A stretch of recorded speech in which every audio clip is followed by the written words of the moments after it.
Très bon début de soirée sur Six Télévision. Merci de nous choisir pour vous informer. On vous retrouve justement dans les cadres de votre émission Grand Chelem qui vous donne l'essentiel de l'actualité. Aujourd'hui, on se réunit évidemment pour vous présenter un plateau spécial consacré à la 8e édition du Championnat d'Afrique des Nations. Pour tout savoir de cette énième édition, on en parle dans quelques instants. Mais sachez que J-2 du coup d'envoi de la 8e édition du Championnat d'Afrique des Nations, j'en parlais, Kenya, Tanzanie, Ouganda, pour la première fois de l'histoire. Cette compétition sera organisée par 3 pays. La présente édition connaît évidemment la participation des léopards de la République démocratique du Congo. Otis Ngoma, le technicien, va évidemment nous proposer un plan et pour peut-être marquer la participation des léopards à prime de la République démocratique du Congo. Pour en parler, je reçois d'abord nos intervenants. C'est peut-être pour la première fois, mais ils seront, je vous le promets, habitués de cette émission Grand Chelem. À ma droite, la grande bouche est avec nous, Arnaud Massengi. Bonsoir, comment ça va? Bonsoir Léo, je vais bien, très bien vraiment, et surtout aux gens qui nous regardent aussi. Voilà, comme tu l'as dit, c'est une première, mais ça ne sera pas une dernière. Je sais que les gens qui nous regardent à la maison, ils savent déjà de quoi on est capable. Donc, je sais qu'ils ne seront pas déçus de passer ces bons moments, de parler CHAN, parler sport avec nous. En tout cas, avec ces castings, pour relancer votre émission Grand Chelem. Et à ma gauche, voilà, Percy Diata, justement, avec nous. Comment ça va? Merci d'être parmi nous. Voilà, je vais très bien et bonsoir à toutes ces personnes qui nous regardent à ces nets moments. Bonsoir aussi à Arnaud qui est en face de moi. C'est un vieux ami, on s'est déjà habitué de se rencontrer sur des plateaux de télé et tout. Alors, c'est un grand plaisir de te rencontrer encore à nouveau. Voilà, parce que ça fait quand même belle lurette et tout. Et je pense que pour une nouvelle aventure, on va dire comme ça. C'était important de la placer celle-là. Je pense que les gens qui nous suivent en ce net moment seront aussi très contents lorsqu'on va essayer de porter notre pierre à l'édifice à ce qui concerne ces championnats d'Afrique. Il y a Petit Pierre Bolo qui va nous rejoindre, bloqué dans les embouteillages, comprenez, puisqu'on est à Kinshasa. Donc c'est donc parti pour le prochain minute de votre émission Grand Chelem. C'est le 8e championnat d'Afrique des Nations, compétition réservée exclusivement aux joueurs évoluant au pays qui s'apprêtent à lancer ses hostilités du 2 au 30 juillet 2025 au Kenya, je l'ai dit, en Tanzanie et également à l'Ouganda. 19 pays prennent part et ils seront répartis en 4 groupes qui pour succéder donc au Sénégal, tenant des titres, je lui rappelle. On commence avec vous, Arnaud Massengi. D'abord sur le plan organisationnel, je l'ai dit, c'est historique. Jamais cette compétition a été organisée par 3 pays. Et ça arrive pour une première fois, mais surtout ce qui a été mis en place, on va rappeler, ce championnat a été reporté plusieurs fois. Finalement, l'heure arrive pour le début des hostilités. Sur le plan organisationnel, est-ce que ça rassure la bonne tenue du CHAN? Bon, toutefois, c'est une question un peu difficile de répondre directement, ça rassure ou ça ne rassure pas, puisque vous l'avez bien dit, c'est une première de voir ces championnats être organisés dans 3 pays différents. Et voilà, on a déjà vu la CAN être organisée dans 2 pays, Gabon et Guinée équatoriale. Mais avec 3 pays différents, c'est une première. On a vu ça avec la Coupe du Monde organisée par plusieurs pays. Mais chez nous en Afrique, c'est une première. Mais j'espère que toutes les batailles ont été mises en marche. Jusque-là, il n'y a pas de réclamation. La CAF n'a rien signalé, comme ça a été le cas avec la CAN, je crois, 2021 avec le Cameroun, où on déployait les stades. Du côté logistique, ce n'était pas prêt. Mais cette fois-ci, il n'y a pas de plainte, il n'y a rien à signaler. Donc jusque-là, on reste curieux de voir ce que les 3 pays nous réservent, parce que là, nous, on va commencer du côté du Kenya, mais il y a la Tanzanie aussi et l'Ouganda. Donc, on va voir ce que les 3 pays nous réservent, mais jusque-là, j'ai essayé d'enquêter, il n'y a pas assez de plaintes, donc les 3 pays se sont préparés en conséquence, et surtout que la Tanzanie, ce n'est plus un pays à parler du côté sport ou football, ils se sont vraiment organisons à essayer de rattraper les retards. Donc du côté organisation, jusque-là, il n'y a pas assez de plaintes. Les 3 pays aussi, médiatiquement, ne communiquent pas trop. C'est ce qui nous ont réservé, ni les stades. Mais là, on va faire confiance à la CAF. Voilà, donc comme on sait qu'il y a les inspecteurs de la CAF qui, avant chaque compétition, ils partent inspecter, ils partent voir si toutes les conditions sont réunies. Donc jusque-là, comme il n'y a rien n'a été reporté, il y a pas de réclamation, donc on croise les bras. On attend les coups d'envoi samedi. On attend les coups d'envoi, surtout peut-être il y aura une surprise parce que du côté médiatique, je vous ai dit, ni Kenya, Tanzanie, Ouganda, ils ne communiquent pas, ils ne publient pas, donc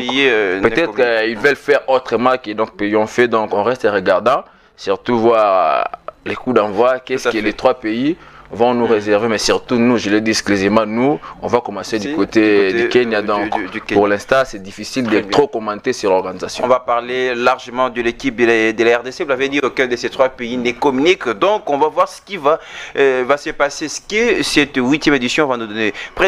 Percy Diatta, vous avez la parole.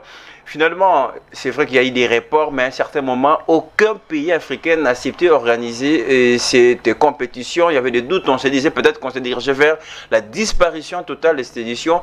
Mais avec cette édition, la 8e d'ailleurs, qui arrive organisée par 3 différents pays, est-ce que ce n'est pas la renaissance de ce championnat d'Afrique des Nations? La renaissance sur le plan organisationnel, je ne pense pas, bien que c'est une première, comme tu l'as aussi bien dit, pas seulement sur le plan continental, même sur le plan mondial. Et moi, je n'ai jamais vu une compétition être organisée par 3 pays en Europe ou soit au niveau mondial. La Coupe du Monde, c'était Corée, Japon et tout ça. Peut-être la prochaine Coupe du Monde aussi. Coupe du Monde aussi également, donc Canada, Mexique, ainsi que les États-Unis d'Amérique. Alors, sur le plan organisationnel, comme l'a dit aussi bien Arnaud, les infrastructures sont en place, hormis les Kenya où il y avait un peu quand même de choses un peu dubitatives sur le plan structurel parce qu'il n'y avait pas encore des stades qui étaient prêts pour accueillir. Surtout pour l'ouverture. Voilà, l'ouverture parce qu'il faudrait rappeler que nous, on va jouer toutes nos rencontres à Nairobi, donc on sera logé au Kenya. Jusque-là, il faut dire pour la première phase, pour le premier tour, la RDC va jouer toutes ses rencontres exclusivement à Nairobi, mais pour la Tanzanie, je pense que c'est un pays qui s'est révélé quand même sur le plan infrastructure sportive, ils ont quand même mis assez de moyens. Il faut simplement voir leur championnat, comme les équipes sur le plan local jouent. Il y a les Simba, Young Africa et tant d'autres. Donc sur le plan organisationnel, jusque-là, il n'y a pas vraiment trop à dire. Mais le fait que dire que c'est la renaissance de cette compétition, bon, je suis un peu dubitatif de prendre langue avec vous, parce que la compétition, on verra, oui. On verra bien, mais après, lorsqu'on sort un test de son contest, on tombe dans de pré-tests. Autant les Européens aiment bien ou bien c'est bousculent pour jouer la Ligue des Nations, qui est quand même une compétition assez réduite sur le plan quand même pas organisationnel, mais en termes des grands chelems, comme le nom de cette émission. Autant pour nous, les CHAN au départ, c'était une compétition pour révéler le produit local, donc voilà, et les talents purement locaux. Mais après, avec le temps, on semblait aller vers une restructuration de l'organisation parce que avec Fabrice Motsepe, il s'était dit qu'on pourrait aussi ramener des joueurs qui jouent en Afrique mais sur d'autres pays pour jouer avec leurs pays respectifs, mais ce qui n'a pas été fait. Je pense que si on avait fait ça aussi, ça aurait aussi jeté un peu un saveur un peu plus gité à cette compétition, mais bien évidemment on va pas se plaindre, on va voir ce que la compétition a donné lorsque ça va démarrer. C'est déjà pour on va surtout rester optimiste, et surtout avec la participation de la République démocratique du Congo. Alors, qu'est-ce d'autre à dire de cette compétition avant de nous plonger complètement à l'équipe de l'RDC? Les Sénégal restent les tenants du titre de cette compétition. Monsieur, je vais comme ça avec les 10 autres pays qui participent. Mais qui de ces pays, pour succéder au Sénégal, en notre Sengi? Je sais que c'est compliqué pour répondre à cette question. Non, mais ce n'est pas trop compliqué. Vu d'abord, étant congolais, je dois soutenir mon pays. Je sais qu'avec la liste qu'a sorti Otis Ngoma, je sais qu'il y a des bons éléments qui sont capables de faire la différence, mais au moins, choisir un vainqueur déjà anticipé, c'est un peu compliqué, voire même impossible, mais au moins, il y a des nations où avant, ne prêtez pas trop attention à ces championnats d'Afrique des Nations. Et certes, il y a peu des nations maghrébines qui y prennent part, mais au moins, les autres pays, quand même, en ont pris conscience, surtout les Kenya. Il faut signaler, hormis d'être pays organisateur, c'est leur toute première participation dans ces championnats d'Afrique des Nations. Donc je crois qu'ils viendront aussi pour faire quelque chose. On a parlé de la Tanzanie ici qui a élevé le niveau de son championnat et sans pourtant parler... Surtout encore en qualité d'un des pays organisateurs. Exactement, donc la RDC déjà quand vous avez des étoiles sur votre maillot, et c'est parmi, je le dis toujours, c'est parmi les rares compétitions où on voit la RDC partir avec ses statuts de favoris parce que partout nous partons comme outsiders. Votre mal à passer, non, parce que vous avez posé la question de savoir qui va succéder le Sénégal. Raison pour laquelle j'avance les arguments aussi que la RDC c'est parmi les pays favoris dont on va beaucoup attendre, surtout parce que à part d'abord le fait d'avoir les 2 étoiles, mais nous avons aussi un coach qui a une dette envers les Congolais parce que vu les fiascos du passé, donc il a quelque chose à prouver vis-à-vis de ce qu'il a passé. Mais il y a des joueurs aussi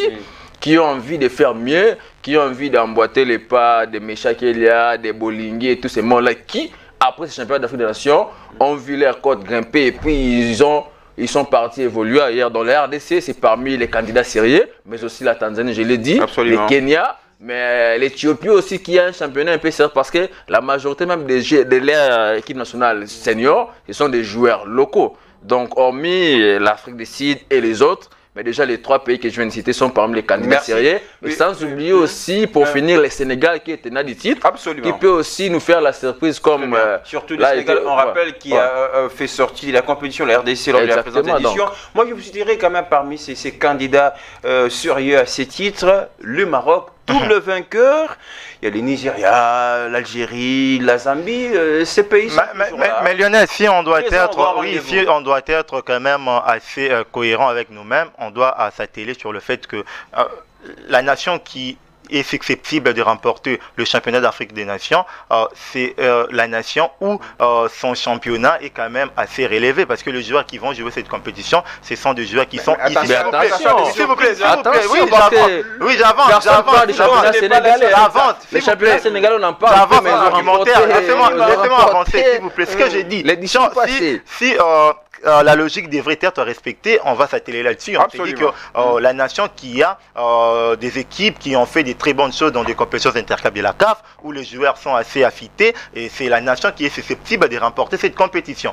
Mais vous avez donné un exemple qui tient, le Sénégal. En 2022, il faudrait dire que le Sénégal a fait que, au moins que je ne sache pas, aucune de ces équipes, aucun de ces clubs avait arrivé à sortir du lot au niveau des interclubs de la CAF. Mais cela n'a pas empêché à cette nation de remporter quand même cette compétition. Alors le Maroc, parlons-en, c'est quand même une des nations sur le plan continental qui a quand même mis assez de moyens sur le plan organisationnel. Là, il ne faudrait pas quand même s'évaluer la face. Double vainqueur de cette compétition, de même que nous également. Et voilà, il y a aussi l'Afrique du Sud parce que les Bafana, c'est quand même aussi une nation sur le plan continental qui s'est un peu relevée. Le Nigeria, pas tellement. La Zambie. Non, pas tellement. Vous savez, il ne suffit pas simplement d'avoir des joueurs talentueux pour gagner une telle compétition. Il y a plusieurs choses qui entrent en jeu et je pense que d'abord le Nigeria doit d'abord faire ses preuves. C'est pas une nation qui est habituée à jouer les chaînes et puis arriver à atteindre le haut niveau de cette compétition. Moi je parle quand même du Maroc qui est le double tenant du titre. Je parle aujourd'hui du Sénégal qui est les tenants du titre. Je parle aussi de la RDC, bien qu'il y a toute une thématique réservée à notre pays. Là peut-être j'aurais tant de choses à dire, mais au vu de la manière dont les choses se présentent, la République démocratique du Congo, on est aussi quand même prétendant pour gagner ces titres. Petit Pierre qui est déjà parmi nous, je voulais vous faire observer, on a parlé quand même de ce grand pays, toujours présent, ce grand rendez-vous. Je voulais vous observer ceux qui vont participer pour leur première fois. Nous avons les Kenya d'ailleurs qui est un des pays organisateurs. Nous avons la République centrafricaine qui viennent pour la première place. Qu'est-ce qu'ils vont servir? C'est une première expérience pour eux, c'est l'apprentissage? Le Kenya, oui, en termes d'engouement, ça peut servir à quelque chose. Vous savez, quand vous jouez à domicile, avec l'apport du deuxième homme, c'est toujours important. Ça peut galvaniser les troupes, surtout le moral des joueurs. Mais en termes de qualité intrinsèque de joueurs et puis de ce que cette équipe est susceptible de produire comme je suis un peu dubitatif de dire qu'ils vont faire un très grand championnat. Mais la République centrafricaine, je pense que c'est un pays qui vient d'abord en prendre, donner-le du temps. Peut-être cette compétition, c'est un apprentissage. On pourra quand même leur donner plus de chance lors des précédentes éditions s'ils seront qualifiés. Bon, on ne doit pas négliger les Kenyans. Je vais vous rappeler ici que les Kenyans nous a chicoté lors d'un match amical ici au Stade des Martyrs. Vous savez donc, parfois... ça serait une première expérience en phase finale. Première expérience ou pas, il faut toujours se méfier de ces pays-là qui n'ont rien à perdre. Parce que nous, les RDC, je l'avais dit, il y a la RDC, les Maroc et le Sénégal, on a des titres à défendre devant eux. Oui, on a des titres qu'on a envers justement. Non seulement ça, mais on a des titres puisqu'on a déjà d'abord à participer plusieurs fois dans ces championnats et on l'a remporté. Donc quand déjà vous avez plusieurs fois participé, vous avez remporté, vous avez un titre, comme j'avais dit, vous êtes parmi les favoris. Donc un favori, vous avez déjà cette étiquette-là des fans. Or, quand vous jouez devant des équipes ou des pays qui n'ont rien à perdre et ils viennent jouer pour le plaisir et ils viennent jouer pour leur histoire, ça peut vous compliquer la tâche. Donc il faut toujours se méfier des lots qui dorment. Parce que on a tendance à négliger les Centrafrique, les Kenya, mais ils peuvent nous surprendre. Qui aurait cru que les Soudanais décident d'aller battre la RDC quand on fait des matchs?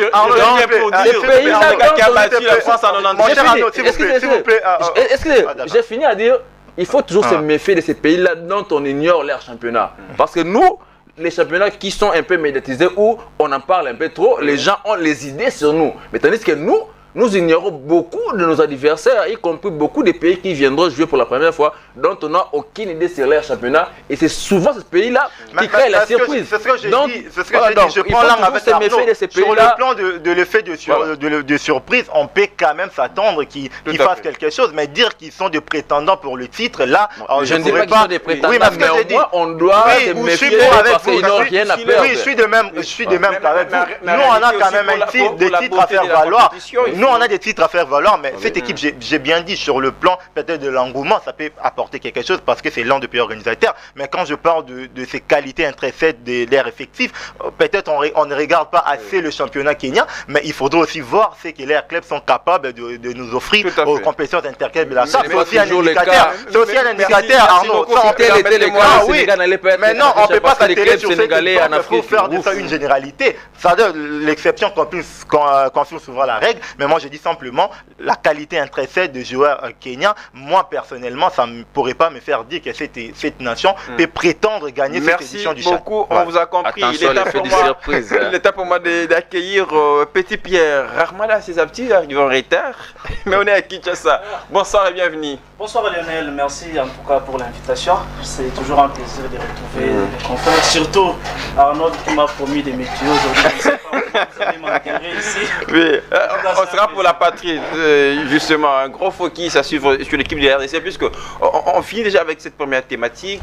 C'est la 8e édition, je le rappelle, du championnat d'Afrique des Nations, de manière globale. Est-ce qu'on ne va pas parler de la Renaissance? C'était la question que j'ai posée tout à l'heure à Diata. Est-ce que ça ne va pas encore avec de l'énergie, tout ça, l'esthétique, la beauté qu'on a connue avec cette compétition? Oui, la beauté, oui, mais par rapport à notre équipe nationale, je ne pense pas. On parlera d'équipe nationale tout à l'heure. Mais au moins par rapport au championnat, je pense que nous aurons de belles surprises avec des nations qui viennent pour la première fois. Vous venez de les citer, le Kenya et les autres ici, la Centrafrique. Je pense que nous devons faire très attention avec ces nations-là parce qu'elles ne viennent pour ne rien perdre en fait. Elles n'ont rien à perdre. Arnaud l'a dit tout à l'heure. De quoi elles sont capables. Et donc nous, peut-être avec notre orgueil d'être 2 fois champions, on viendra avec ces niveaux-là, cet orgueil-là pour dire nous sommes déjà champions et puis nous voulons peut-être montrer que nous sommes les meilleurs sur terrain. Mais il faut se méfier avec ces équipes-là parce que quand elles viennent, c'est pour montrer de quoi elles sont capables. Arnaud venait de le dire ici. Si vous voulez battre ces équipes, il faudrait mettre justement de côté l'orgueil. Tout à fait. Surtout considérer l'adversaire, c'est très important. Et avec cette poule ici, je pense que si nous ne faisons pas attention, on risque de se retrouver parmi les derniers. J'ai dit au début de l'émission 4 groupes voilà, répartis. Et rapidement, on va faire un tour de groupe. Petit Pierre, vous avez la parole, vous la gardez. Le groupe B, si j'ai sous mes yeux le groupe B en premier. Là où on retrouve la Tanzanie, Madagascar, la Mauritanie, le Burkina Faso et puis la Centrafrique. Pour vous, les favoris de ce groupe? Et puisqu'on rappelle en même temps, les 2 premiers du groupe seront qualifiés pour les prochains tours. Je prendrai la Tanzanie parce que déjà avec... Comme pays organisateur, ça joue à quelque chose? Déjà favori par rapport à ce groupe ici parce que son championnat continue d'évoluer jusqu'à présent. Ça continue d'évoluer dans les bons sens, dans les sens positifs. Et on a des joueurs qui ne viennent pas pour flasher, pour faire perdre du temps, mais qui jouent, ils se connaissent mieux déjà dans leur championnat, dans leurs différents clubs. Ils ont la facilité de pouvoir créer des automatismes et ils jouent à domicile. Donc c'est déjà un plus quand on joue devant les supporters. Je pense que la Tanzanie est beaucoup plus favorite par rapport aux autres. Même si on rappelle, il y aura d'autres arguments avec le Burkina Faso, même si on ne connaît pas assez avec son championnat. Il y a la Mauritanie aussi, ça joue bien à l'international. Et rapidement, le groupe C avec vous, Percy de Diata, il y a l'Ouganda, le Niger, la Guinée, l'Algérie, l'Afrique du Sud. Est-ce qu'on va pointer directement l'Afrique du Sud comme peut-être Hormis le groupe A avec les Kenya, nous, la République démocratique du Congo, le Maroc, je pense que le groupe C, c'est l'un des groupes de la mort également, parce qu'il y a quand même des nations très affûtées sur le plan continental. Voilà, il y a l'Algérie, il y a l'Afrique du Sud également, il y a l'Ouganda qui bénéficie du fait que c'est l'un des pays organisateurs aussi.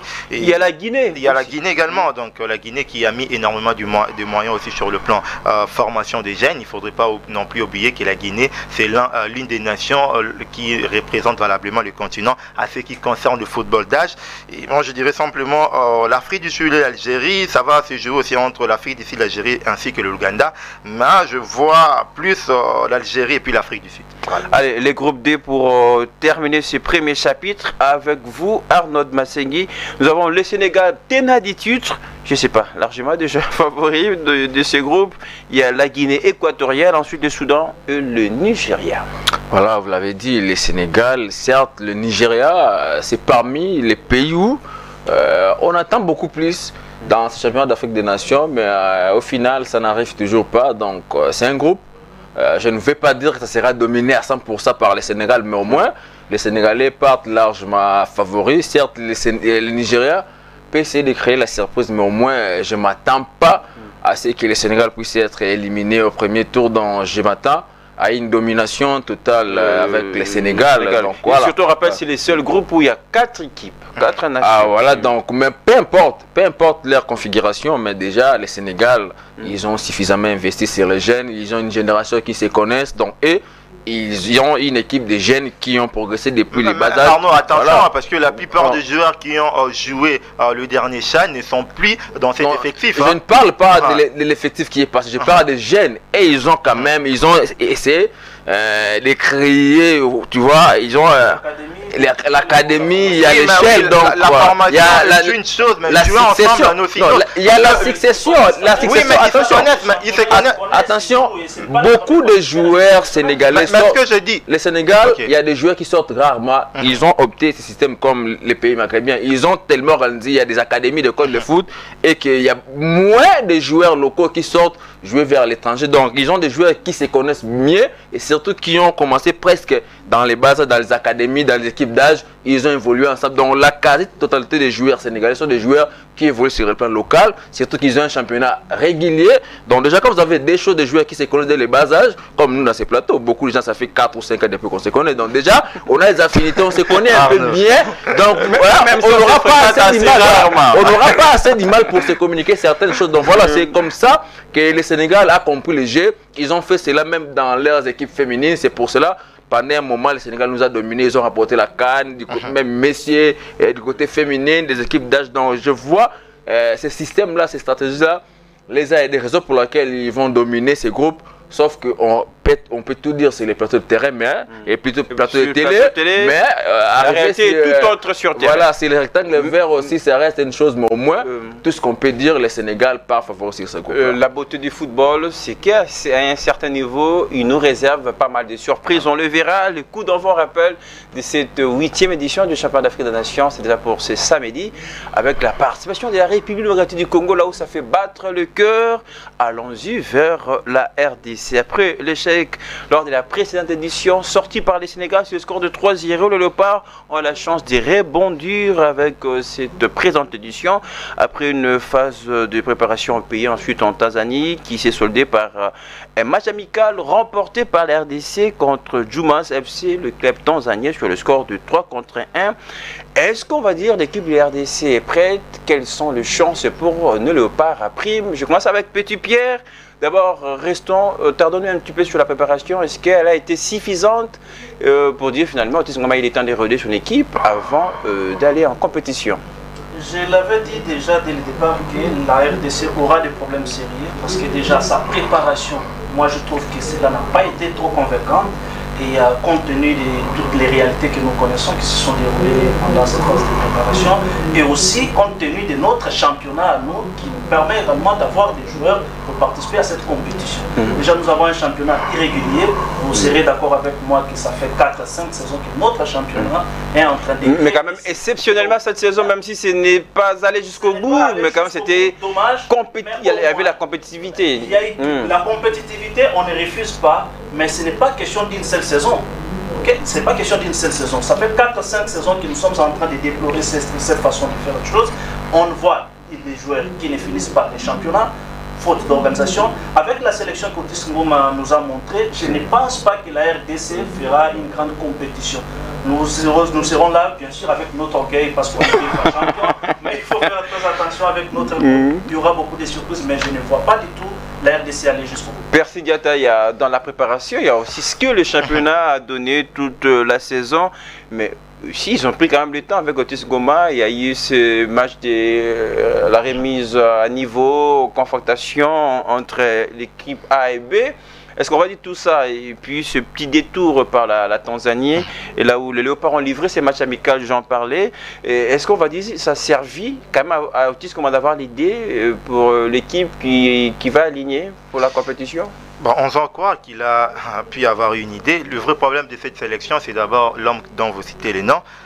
Il faut quand même remettre certaines choses dans leur contexte. Quand vous voyez même les championnats européens, lorsqu'une équipe ne marche pas, on chasse rarement de joueurs. Ce sont la tête des coachs qui sont à couper et tout. Mais Otis Ngoma, lors du dernier CHAN, il nous a sorti une piètre de compétition, une piètre de prestation, mais on lui a toujours reconduit. Je ne sais pas pourquoi on continue toujours à garder ces derniers à la tête de cette sélection de Léopard à prime. On a participé à 6 reprises dans cette compétition, on l'a gagné à 2 fois, ça sera la 7e fois. L'unique fois qu'on n'a pas participé, je crois que c'était en 2018, l'année où le Maroc avait gagné. Et on a gagné à des reprises. Les 4 dernières participations, on était toujours éliminé en quart de finale. En 2011, je crois, c'était face à la Tunisie. En 2014, c'était face au Ghana. Mais Percy, laisse-moi un peu.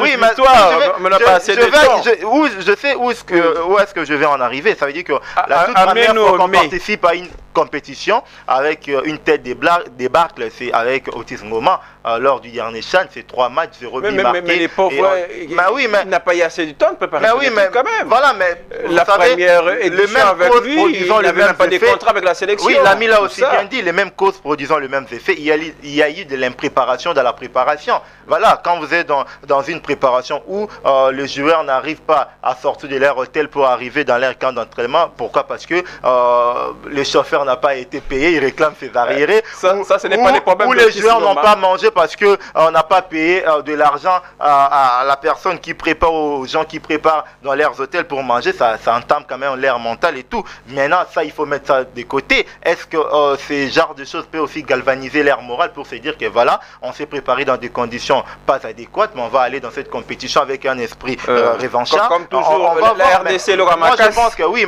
je pense que le vrai problème de cette sélection, c'est lui-même le sélectionneur Otis Ngoma qui n'est pas l'homme de la situation. Il faut simplement, sous d'autres cieux, les entraîneurs ou les sélectionneurs sont là sur base de résultats qu'ils produisent. Mais ici, ces derniers n'ont produit aucun très bon résultat, mais on continue toujours à garder ces derniers à la tête de cette sélection. Il ne suffit pas simplement d'avoir une équipe où il y a du talent, où les joueurs se connaissent, parce que la plupart des joueurs qui ont été sélectionnés, ils viennent des équipes quand même similaires. Il y a tant de joueurs de les Aigles du Congo, de Maniema Union et puis de Lupopo également, qui ont fait des très bonnes choses. Contrairement à ce que l'ami a dit, il ne faudrait pas toujours s'atteler au niveau du championnat pour se dire que le niveau du championnat a été piètre, on ne va pas faire une très bonne chose. Arnaud l'a aussi rappelé, le Sénégal n'a pas un championnat quand même escompté, mais cela ne pas en sorte qu'ils produisent quand même des prestations piètres comme nous. Je vais vous faire observer une chose, pendant la saison, les joueurs étaient respectivement dans leur club. Otis Ngoma a eu les joueurs après que les championnats soient clôturés. Mais ça nous a servi quoi les stages qu'on devait aller faire au Qatar, mon frère? Mais je pense que lui, ce n'est pas lui le problème. Mais c'est pas lui le problème, mais il faudrait aussi rappeler, hormis le fait que Dieudonné Sambi a commis une bourde, ça il faut aussi le rappeler, mais lui aussi il était là, il pouvait refuser. Il pouvait refuser. Je pense que c'est lui qui dit mot consent, il est aussi, il fait partie du problème. Otis Ngoma, il ne faudrait pas quand même le mettre. Est-ce que c'est lui de toute façon qui décidait? C'est plutôt le contraire quand on parle de la sélection avec les seniors, où il y a les sélectionneurs. Mais il ne faudrait pas comparer le comparable. Déjà, il passe son temps à être en Europe. Ici, c'est Daouda Loupembe qui fait la sélection. C'est lui qui décide. Mais oui, mais il n'est pas là pour voir le joueur jouer. Je voulais avec vous qu'on reste un petit peu sur l'effectif. C'est vrai qu'il y a tout ce qu'on peut raconter sur le championnat qui n'est pas allé jusqu'au bout, mais est-ce que la qualité dans l'effectif, est-ce qu'il y a des doutes sur ça? où l'effectif, on va dire, justement, c'est bien garni pour aller nous proposer une très bonne compétition. Bon, je crois mes co-débatteurs ont eu l'air temps. Moi, je n'ai pas parlé. Et aussi, il y a Petit Pierre qui souffre un peu. On va penser à Petit Pierre. De me supporter un peu parce que moi aussi, j'ai l'air supporté. Alors, je vais commencer par balayer ce qu'ils ont dit. Rapidement. Ils ont commencé à dire, à diminuer l'équipe nationale, à dire les coachs, les sélectionneurs, les problèmes et tout. Attention, cher ami, il y a des choses que les gens critiquent de loin, mais quand vous êtes de près ou dans la boîte, vous allez comprendre certaines réalités et vous n'allez pas critiquer l'homme. Donc déjà, vous vous êtes contredit, parfois vous dites que les chauffeurs, est-ce que si les chauffeurs n'est pas là pour conduire les bus, qu'est-ce que Otis Ngoma a à voir avec les chauffeurs? Si les joueurs n'ont pas mangé, qu'est-ce que Otis Ngoma a à voir avec la ration des joueurs? Donc déjà, il fallait viser la tête. Il a fait aussi allusion à la précédente émission. Je parle de la préparation, mais de l'effectif. La parole est ici. Je sais, Arnaud, d'accord. Essaye d'être tolérant. Oui, je parle du fait. Je parle maintenant. Moi, je ne suis pas la saison passée. Ce qui est passé, c'est déjà clos.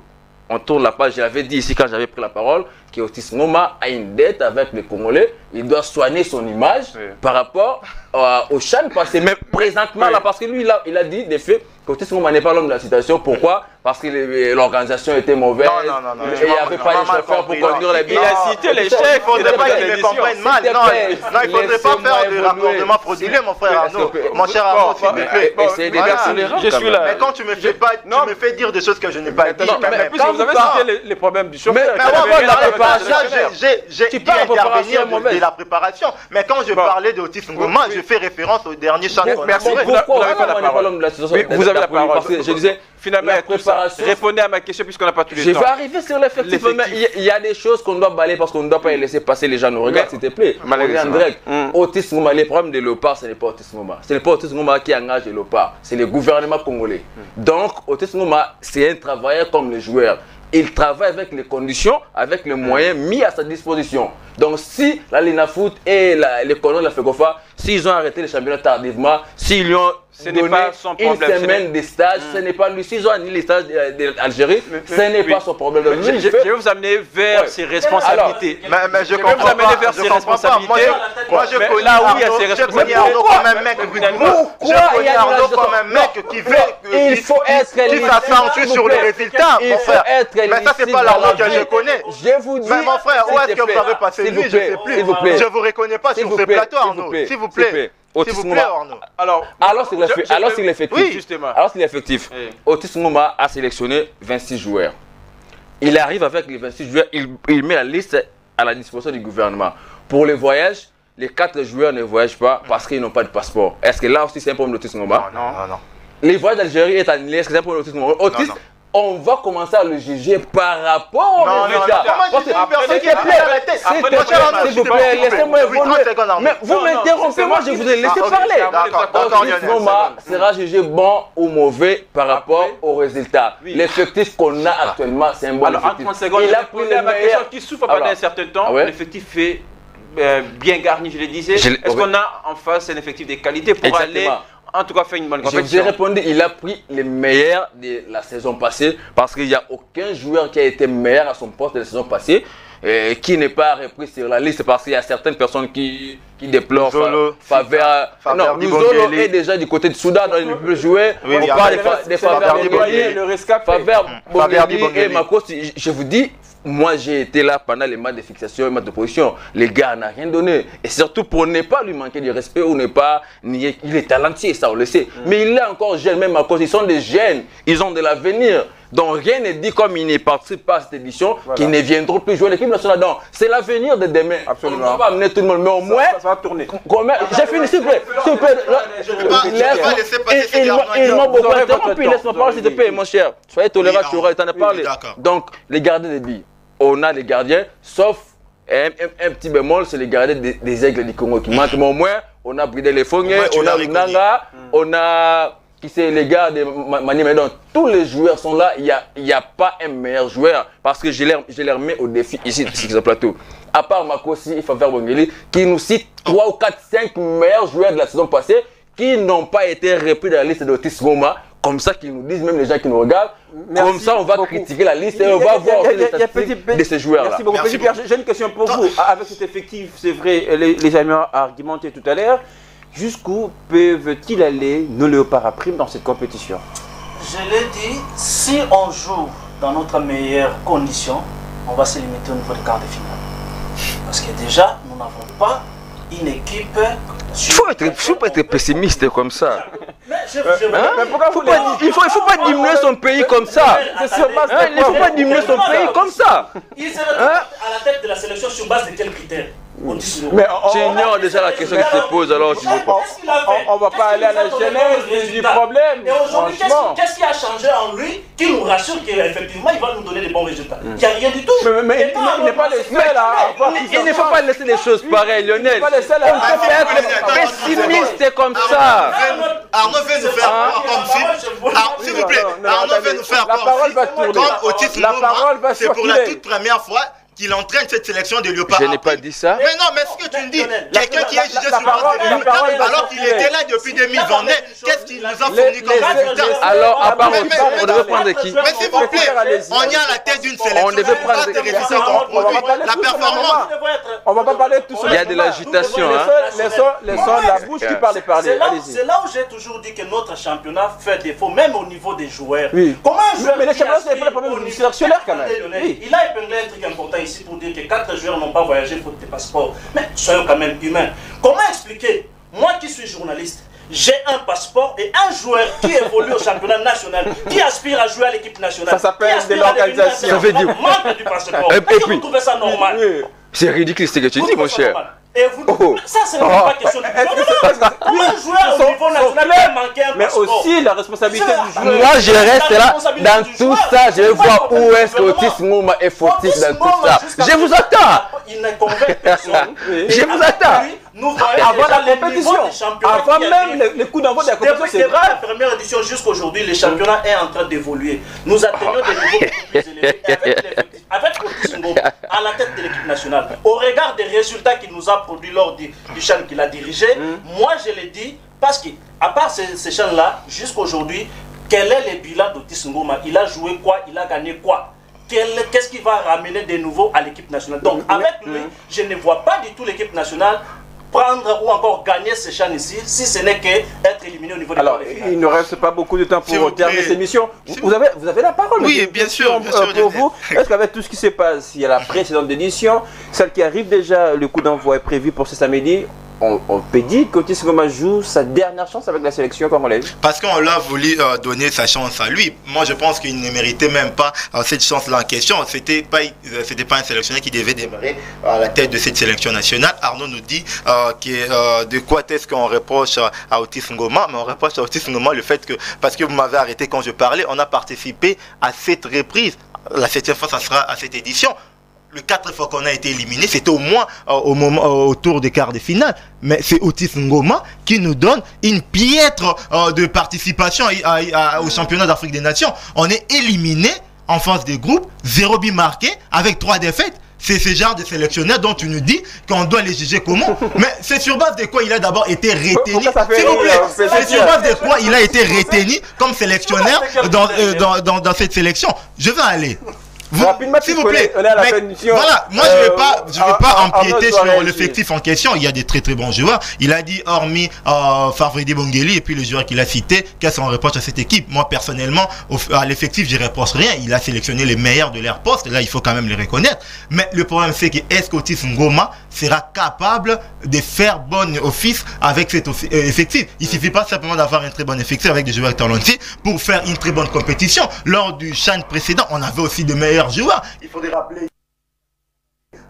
Malongo, Mika Miché, on avait, s'il vous plaît, Claudie Likonza et tant d'autres, mais on a une équipe qui n'arrive pas à jouer ensemble. Alors, 80% c'est l'individualité, 20% c'est les collectifs. C'est à l'entraîneur de mettre en place un système de jeu cohérent qui va permettre à cette équipe d'évoluer. Mais jusqu'à là, on voit rien. Autant que Arnaud, j'ai participé à ces matchs de préparation, mais il fallait voir le jeu qu'on jouait. C'était du n'importe quoi. C'était comme le match qu'on peut avoir dans des quartiers. Au Bétis 6, au Bétis 7, au Bétis 10. Il n'y a pas de automatismes qui sont peaufinés. Je peux comprendre Arnaud parce que je sais qu'il est dans ses officines là. Voilà, le fait de prendre une photo avec Otis Ngoma. Voilà, moi je connais Arnaud comme un mec rigoureux, comme quelqu'un qui veut que les choses aillent de l'avant. Mais l'attendre parler comme ça, je suis quand même perdu. Merci beaucoup. Alors, vous avez 30 secondes pour réagir. Pourquoi Otis Ngoma mérite une seconde chance en tête de la sélection des Léopards à prime? 30 secondes, ça ne sera pas suffisant. Vous avez vu mon attitude. Ils ont parlé, j'ai fait l'émission contre tout le monde. Donc, avec des accusations gratuites, je ne suis pas dans les officines, quoi que ce soit. Les amis disent que je ne suis pas là. Mais certes, un journaliste pose des questions auxquelles lui-même est capable de répondre. Voilà. Vous accusez quelqu'un avant la compétition, vous êtes toujours pessimiste, vous êtes toujours resté. C'est ce qui est passé. On n'a plus les mêmes joueurs. Ce n'est plus la même époque.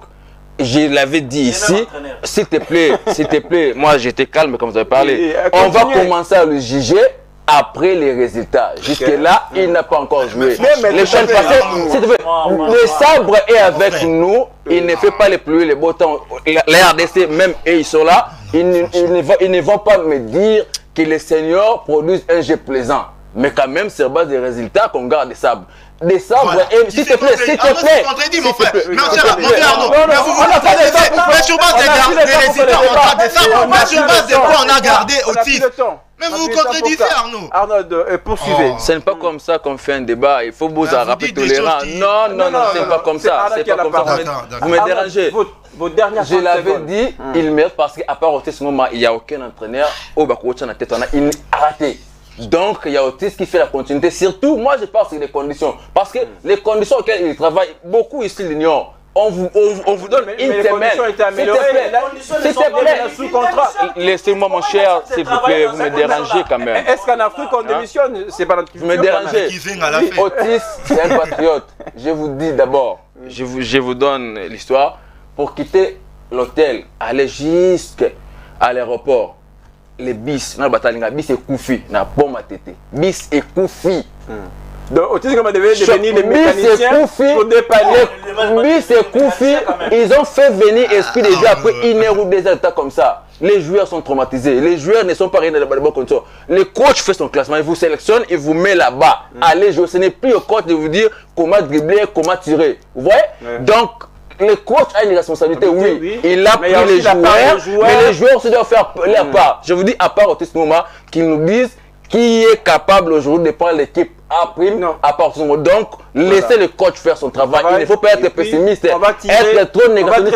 Attendons voir les résultats. Il parle par rapport au bilan des champs passés. Laissons voir aussi cette fois-ci, parce que j'avais dit, il a une mission, il a une image à soigner. Attendons d'abord qu'on joue les 3 prochains matchs. Si on sera éliminé à la phase des poules, on va dire qu'il est mauvais. Justement. Mais on ne peut pas commencer à tirer sur quelqu'un sans pour autant l'avoir vu à l'œuvre. Les chaînes passées, c'est déjà passé. Maintenant, c'est de nouveaux joueurs, nouvel objectif et on veut voir ce qu'il est capable de faire. Voilà. Je vous accorde une dernière fois la parole et puis on va terminer cette émission. Vous l'avez remarqué, j'ai évoqué tous les groupes sauf celui de la RDC. Qui compose avec le Kenya, le Maroc, l'Angola et la Zambie. C'est déjà le prochain adversaire de la RDC, ce sera le Kenya, la RDC qui entre en lice le dimanche prochain. Alors, déjà pour ce premier tour, est-ce qu'on va dire la RDC a des chances de sortir de ce premier groupe, de ce premier tour? La parole à vous, Pierre Bololo. Sortir du premier groupe, je pense que c'est possible parce que quand on voit le Maroc, l'Angola, la Zambie, le Kenya, je me dis que la RDC a ses cartes à jouer, mais à condition que l'entraîneur puisse faire des bons choix. Et les joueurs sur le terrain, qu'est-ce qu'ils vont faire? Puisque ce n'est pas l'entraîneur qui va jouer. Mais c'est l'entraîneur qui les aligne. J'allais venir là. Les joueurs doivent appliquer les consignes du coach. Mais à condition que ces consignes-là soient les consignes vraies qui vont permettre aux joueurs de bien s'appliquer sur le terrain et nous amener une victoire. Et donc, parce que Otis Ngoma, il est là. Arnaud vient de le dire que voilà, il doit soigner son image. Il a évoqué les conditions dans lesquelles il travaille. Mais comme je l'ai dit, si les conditions ne sont pas réunies, on fait quoi? On démissionne. Bon, on ne va plus revenir sur les sélectionneurs malheureusement. Mais avec ce groupe ici, tout est jouable pour la RDC, à condition de mettre à côté de l'orgueil d'être 2 fois champion, à condition de travailler, d'appliquer les consignes du coach, si elles sont bonnes. Et on va devoir sortir de là. Mais si on part plus loin dans ce groupe et qu'on s'en sort, ça sera pour nous les plus grands niveaux, c'est les quarts de finale. Très bien, Percy Diata. Je pense qu'en 2000, je crois, si je ne m'abuse pas, l'année où Chelsea a gagné la compétition, Frank Lampard n'était pas mauvais, mais il n'arrivait pas à galvaniser son effectif. Il a fallu que Thomas Tuchel arrive pour faire gagner cette équipe. J'en prête le mot de Jean de l'IDPS, Moka et Tamola Maramembi, c'est pour la Ranamutu. Quand vous dites que ce n'est pas à l'entraîneur de jouer sur l'aire de jeu, mais c'est l'entraîneur de donner des consignes qu'il faut aux joueurs sur l'aire de jeu pour qu'ils produisent un très bon football. Alors, moi je pense que les chances de la République démocratique du Congo sont à Gaillardi du fait qu'on est doublement vainqueur de cette compétition. On a un très bon effectif avec des joueurs très talentueux qui ont fait des très bonnes choses dans leurs clubs respectifs. Mais le fait qu'on joue face au Maroc, face à l'Angola, face au Kenya, ça peut aussi jouer parce que le Maroc c'est quand même l'un des favoris de même que nous. Le Kenya c'est quand même un outsider de cette compétition du fait qu'ils organisent l'un des pays organisateurs. L'Angola, on le décrit souvent, mais l'Angola a des très très bons joueurs du fait qu'ils ont des clubs qui sont dans des très très bonnes conditions sur le plan organisationnel, chose qui n'est pas forcément avec nous. On va voir, le fait qu'on commence avec le Kenya, ça peut aussi galvaniser le moral des joueurs de se dire qu'on joue face à l'un des pays organisateurs. Il faudra quand même entamer la compétition dans des très très bonnes conditions, dans des très très bonnes manières. J'en prête ce que mon frère a dit. Lorsque les conditions ne sont pas réunies, vous devez quand même démissionner. L'erreur est humaine, mais démérer dans l'erreur, c'est diabolique. Je pense que Otis Ngoma, autant que Moutoui Koufaki n'a celui du 7e riz, c'est quoi que ce soit, je pense, n'a pas ma tête, il s'est fait substituer chez l'ingénieur pour démarrer cette voiture, de même qu'il doit faire avec cette équipe lorsque ça marche pas sur l'RDG, s'il est capable d'entrer pour marquer, il peut aussi. On aura le temps évidemment pour dresser les bilans pour ce qui est des circulaires nationales. On termine l'émission avec Arnaud Massengui. Vous avez le bonheur de lancer le débat et c'est à vous de conclure encore l'émission. Qu'est-ce qu'on peut retenir finalement de cette équipe de l'RDC? Je rappelle qu'ils ont entendu contre les Kenya, l'un des pays organisateurs. Ça sera déjà ce dimanche. En tout cas, il y a du talent. Il y a du talent, commençant par le gardien des buts jusqu'à l'avant-centre. Il y a du talent. C'est vrai, il y a beaucoup de joueurs qui vont jouer ces championnats d'Afrique comme si c'était leur dernier match. Parce que je l'avais dit dès l'entrée de cette émission, il y a eu des joueurs, après les championnats d'Afrique des Nations, ont changé leur statut de vie, ont changé de club. On a des Bolingui, les Méchaki, ils sont nombreux. Donc beaucoup aussi prennent cet aspect-là. Et malgré l'organisation, malgré tout ce qu'ils ont subi comme traumatisme moral et tout, mais ils sont focus sur l'objectif de soigner l'image. Je vous l'avais dit, quand vous portez les maillots avec des étoiles, ce n'est pas une chose facile. Donc les amis doivent faire l'effort d'approcher la sélection nationale au lieu de faire les bobards, parce que juger de loin, c'est compliqué. Donc faites un effort d'approcher l'équipe nationale, soutenir l'équipe. Et non seulement soutenir, mais ils vont s'enquérir des réalités. Parce que même s'ils étaient à la place de Otis Ngoma, ils n'allaient pas démissionner. Après tout, à part le fait d'être sélectionnaire, c'est un Congolais. Donc actuellement, là, il n'y a plus un coach au niveau national. À part qu'il monte 1000 fois plus que lui, également. Voilà, il y a Daoud Loupémé, mais pourquoi sur d'autres entraîneurs comme ça, Arnaud? Non, vous n'avez pas fini mes propos. On est arrivé à la fin de l'émission. C'est quand même, je trouve. Mais il y a de l'agitation. C'est quand même embêtant de dire qu'à part Otis Ngoma, il n'y a plus un entraîneur capable d'assumer le rôle de sélectionneur de l'OPA a pris. C'est ridicule quand tu dis ça devant la caméra. Mais non, mais quand vous dites que vous l'avez dit, à part lui, il y a personne. Vous lui avez dit Arnaud, arrêtez d'octroyer les propos que quelqu'un n'a pas dit. Mais vous avez dit à part lui, il n'y a plus personne. Si vous concluez, on peut vous poursuivre ces diffamatoires.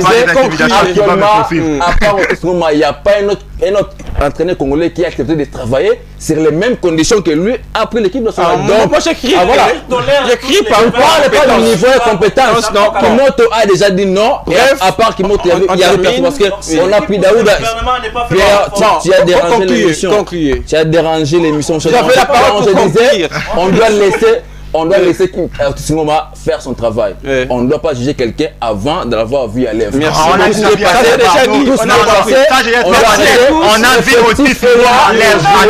Non, on l'a déjà vu à l'œuvre. Merci à tous les trois. Les joueurs sont là, l'effectif est bon, on doit leur donner des chances, on doit leur soutenir.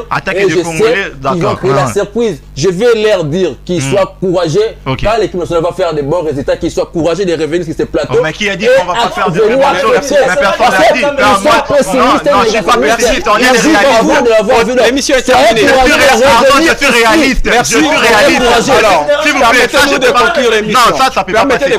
Il y a des gens qui nous regardent. On a déjà vu Otis Ngo manœuvre. Il faudrait pas qu'il nous ramène des choses comme si c'est pour la toute première fois qu'Otis Ngoma entraîne cette équipe de Léopard. Après, non, il nous a sorti une piètre de compétition. Maintenant, vous avez apporté cette équipe nationale, tant mieux, ça on faites un effort d'approcher. Merci beaucoup. Ça sont les propos de la rue.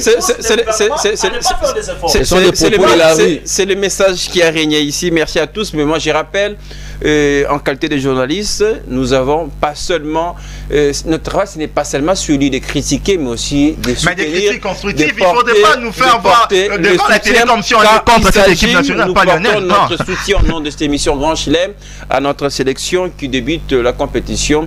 C'est dimanche contre la sélection kenyane. Merci, Percy Diata. Oui, merci beaucoup. Petit Pierre, que je reviens très longtemps, mais merci beaucoup.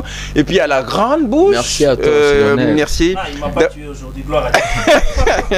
Moi, je pense qu'Arnaud, il était au mauvais côté de l'histoire. Terminé, Grand Chelem et des retours. Et moi, ça me permet de saluer quelqu'un, Grévy Tamboué. Gros merci. Et à toute l'équipe technique qui nous a accompagnés à sur cette émission. La réalisation et une plume pour la signature. Merci, ingénieur, et pour ce travail remarquable. L'émission est terminée. Prochain rendez-vous la semaine prochaine. On restera focus sur le début du championnat d'Afrique des Nations. Merci de continuer à nous regarder.